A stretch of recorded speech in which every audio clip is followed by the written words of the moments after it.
even today, when you create, for us, we film, we shoot at a club, and we play music, and it's mixed by our DJ.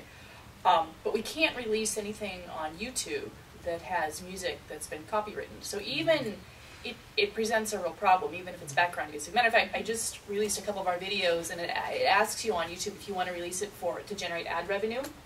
You actually can use music that's copywritten, but then you have to give credit to whose it is, which is fine, but you can't generate any ad revenue from that video.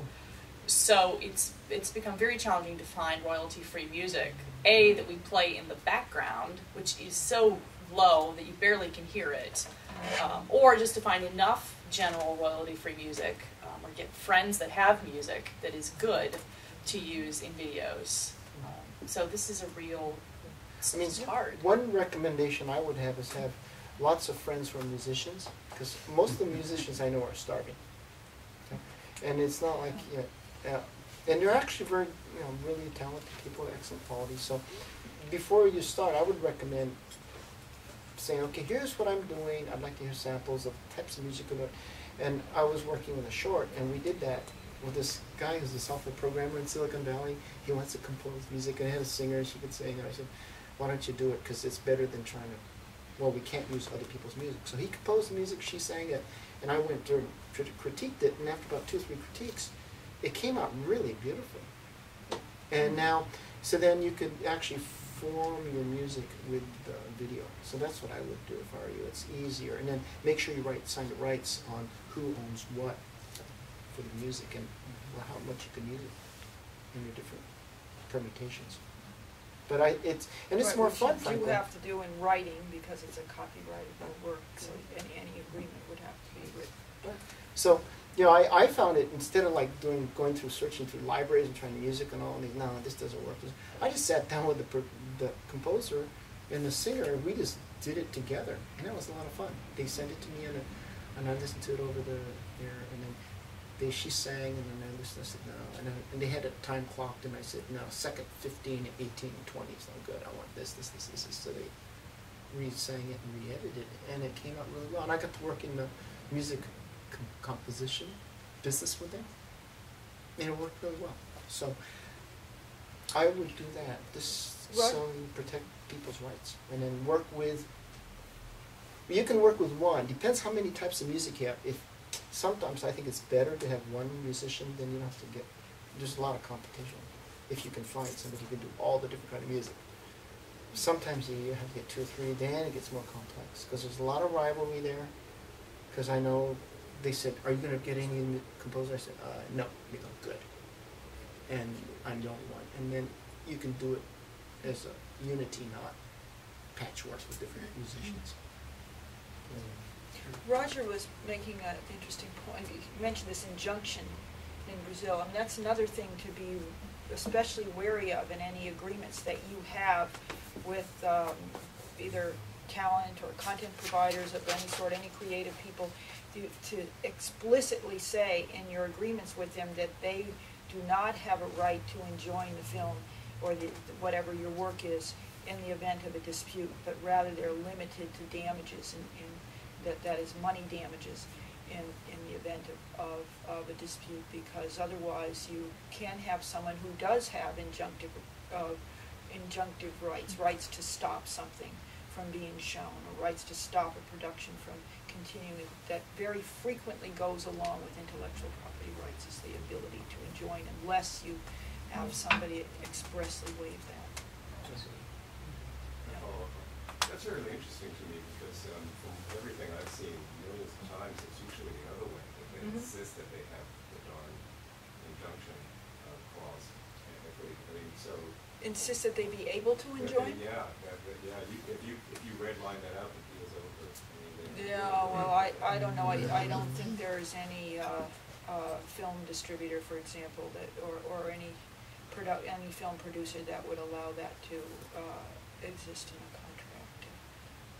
Right to enjoy the production. It's particularly when it costs so much money, and every minute is planned out in film productions, particularly, that's just way too risky. That's with my question earlier. Can film producers sort of, speaking with Lionsgate or any of those other fairly sizable distributors, ask ahead of time to say, can I get a copy of your distribution agreement just so I can review it and make sure as I'm putting together my project I'm crossing the T's and. Oh, can you ask a distributor for that? Yeah. I Well, don't will know. they honor it or will they not? You know. You know, I kind of doubt that a large company would do that because one, they have different agreements with different people. They don't want to let you know that they do.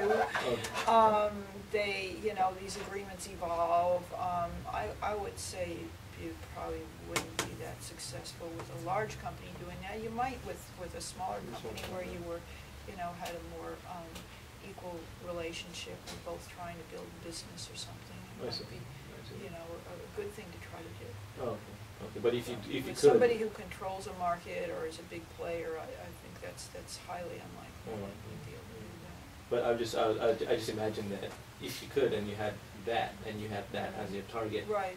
as part of the process. Yeah, I of mean, you can usually get some form agreements from an attorney who's working with you to help you see what you should I see. be sure that you Based do. on their relationship with. Yeah, or that. you know, they have different Okay. kinds of agreements with commentary to them that give you points that, you know, you might still need to have an attorney help you interpret them. Okay. But, you know, there are other ways to do that than just than getting the actual agreement the company is using, because it's very often regarded as confidential or their trade secret of some sort. I see. Okay. Any other questions? Oh, sorry. Sounds like a one. Well, it's been about an hour. What's that? I'm sorry. Yes, I have another Oh, one. I'm sorry. Yeah, sorry. I didn't mean that. Those, I know there's certain things in the public domain are not copyrightable. At least I was. Or read. the copyright has expired, or for some reason. Yeah, or that I mean, for example, lost things like copyright. magazine covers in a bookstore or a book cover on a table and things of that sort. If they're going to be in a scene in a film, is that something that one has to be concerned? I mean, these are published books that are selling Yeah, the books. you based would on- have to be concerned about the graphic, for example, on Okay. a magazine. Might not have to be concerned about the title on a book, but the graphic on a book, right? Yeah. Probably. Oh, I see. And, Oh, and so- it just, again, is something in the public domain or not, that's, sometimes people think it is because it's, you know, it's old, it was created, you know, more than, however long the particular copyright period was at that time, but let's say it was created 200 years ago, Mhm. absolutely sure. So they think, well, you know, I can just include that, I don't have to get permission.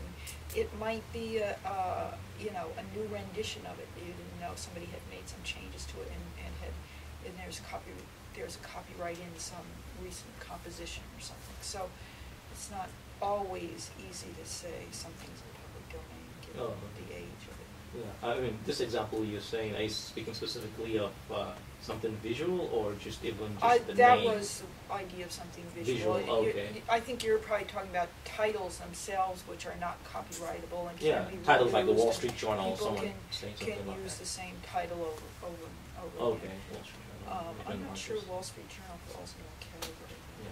What about Quest? And When that's a you use- trademark.